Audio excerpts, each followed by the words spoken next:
Bonjour, je suis donc devant la statue de Vercingétorix.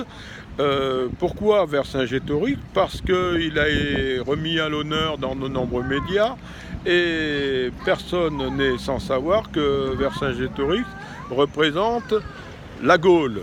La Gaule et la Gaule rebelle qui a combattu Jules César par, disons, coalition, avec des batailles mémorables comme celle que nous voyons sur le socle de la statue de Bartholdi, la bataille de Gergovie. Alors cette bataille de Gergovie s'est déroulée sur les environs de Clermont-Ferrand et la ville de Gergovie, qui s'appelle ainsi, s'appelait, avant que Napoléon III en décidât autrement, s'appelait Merdogne, parce que Napoléon III a remis donc à l'honneur le héros de Gergovie.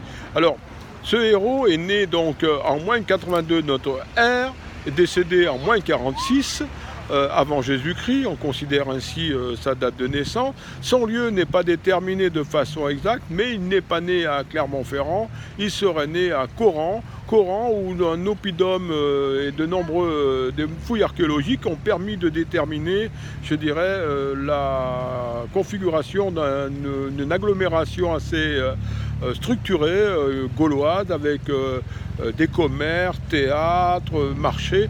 Donc, toute une civilisation qui s'est mise au pas des vertus gallo-romaines après les victoires de Jules César. Ce qu'on sait de Jules César, c'est qu'il raconta l'épopée gauloise dans ses mémoires de guerre, et il est évident qu'on ne peut pas en apporter de contradiction exacte. Les historiens considèrent en fait que Vercingétorix était un fils de famille et d'une certaine forme d'aristocratie. Il a bénéficié d'une formation guerrière et équestre assez poussée.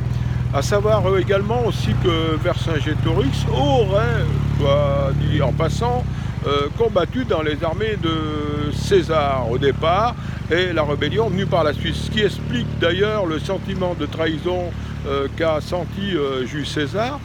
Et pour terminer cette épopée, afin de pouvoir vous permettre de pouvoir en déterminer, je dirais, l'histoire et aller chercher un petit peu plus loin, Vercingétorix a été donc défait à Alise-Sainte-Reine, à Alésia, et il déposa donc les armes aux pieds de Jules César sans avoir dit un seul mot, ce qui fut pour Jules César une humiliation suprême, pas un regard, rien, mais une forme de dignité.